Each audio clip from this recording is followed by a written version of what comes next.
ಇವತ್ತಿನ ದಿನ ಇಷ್ಟ ಮಜಾ ಮಾಡ್ತೇನೆ ಅಂತ ನಾನಂತೂ ಅನ್ಕೊಂಡ್ರಿ ನೋಡ್ರಿ. ನಮಸ್ಕಾರ ಅಪ್ಪ, ನಾನ್ ನಿಮ್ ಹೋಯ್ತ್ರಿ ನಮ್ ರಿಲೇಷನ್ ದಾಗ ಒಂದ್ ಫಂಕ್ಷನ್ ಐತೆ. ನಾವ್ ಅದಕ್ಕ ಮಸ್ತ್ ಬಗ್ಗೆ ರೆಡಿ ಆಗಿ ಅಲ್ಲಿ ಹೋದ್ರು ನೋಡ್ರಿ. ಹೋದ್ಕೊಳ್ಳೆ ಪೂಜೆ ಮಾಡತ್ತಿದ್ರು. ಅದಾದ್ಕೊಳ್ಳೆ ನಾವ್ ಬಂದ್ರಿ ಟೆರೆಸ್ ಮೇಲೆ. ಅಲ್ಲಂತ್ರು ಮಸ್ತ್ ಬಗ್ಗೆ ಅಡಿಗೆ ಮಾಡ್ಬೇಕಂತ ತಯಾರಿ ಮಾಡತ್ತೀವಿ ನೋಡ್ರಿ. ಮತ್ ನಮ್ RCB ಫ್ಯಾನ್ಸ್ ಅಂತೂ ಫುಲ್ ಗೀಚ್ ನೋಡ್ರಿಪ್ಪ. ನೀವು RCB ಫ್ಯಾನ್ಸ್ ಇದ್ರ ಒಂದ್ ಕಮೆಂಟ್ ಹಾಕ್ರಿ, ಎಷ್ಟು ಜನ ಅದ ನೋಡೋಣ. ನಾವೆಲ್ಲ ಮಜಾ ಮಾಡ್ಕೊಂತ ಮಸ್ತ್ ಬಗ್ಗೆ ಚಾ ಕುಡಿದ್ವಿ ನೋಡ್ರಿ. ಮತ್ ಅಷ್ಟೊತ್ತಿಗ ನಾಷ್ಟಾನು ರೆಡಿ ಆಗಿತ್ತು. ಮಸ್ತ್ ಬಗ್ಗೆ ಎಲ್ಲಾರು ನಾಷ್ಟಾ ಮಾಡಿ ಫುಲ್ ಮಜಾ ಮಾಡಿದ್ವಿ ನೋಡ್ರಿ.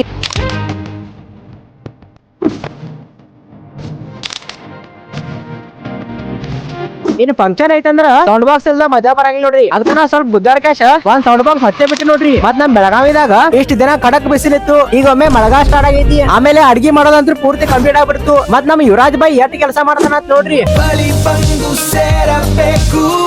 ನಮ್ ಭಾಯಿ ಬ್ಯಾಂಕ್ ಅನ್ಕೊಂತ ನಾವ್ ಎಲ್ಲಾರ್ಗು ನೀಡಾಕ್ ಸ್ಟಾರ್ಟ್ ಮಾಡ್ಬಿಟ್ಟು ಎಲ್ಲಾರ್ಗು ನೀಡೆ ನಮಗೂ ಫುಲ್ ಹಸು ಹೋಗತಿತ್ತು. ಅದಕ್ಕ ನಾವ್ ಮಸ್ತ್ ಬಿಕ್ಕಿ ಎಲ್ಲಾ ತರ ಪಲ್ಯ ಹಚ್ಕೊಂಡ ಫಸ್ಟ್ ಕ್ಲಾಸ್ ಆಗಿ ಊಟ ಮಾಡಿದ್ವಿ ನೋಡ್ರಿ. ಫಂಕ್ಷನ್ ಎಲ್ಲ ಮುಗಿದ ಕ್ಯಾಶ ನಾವ್ ಮದಿ ಬಂದ್ರಿ. ಮತ್ ಈ ಮಾತ RCB ಫ್ಯಾನ್ಸ್ 17 ವರ್ಷ ಆದ್ಕೊಳ್ಳಿ ಒಂದ್ ಕನಸ ನನಸಾಗ ಬಂದೈತಿ. ಇನ್ನ ಬರೀ ಒಂದ್ ಹೆಜ್ಜೆ ಇಟ್ರೆ ಸಾಕು ಆ ಕನಸ ನನಸಾಕೈತಿ ನೋಡ್ರಿ. ಮತ್ ನೀವೇನಾದ್ರೂ 10,000 ಫಾಲೋವರ್ಸ್ ಕಂಪ್ಲೀಟ್ ಮಾಡ್ರ ನಾ 3 ಮಂದಿಗ ಗಿಫ್ಟ್ ಕೊಡತ್ತೀವಿ. ಅದಕ್ಕ ಫಾಲೋ ಮಾಡಿ ಇಟ್ಕೊಳ್ರಿ.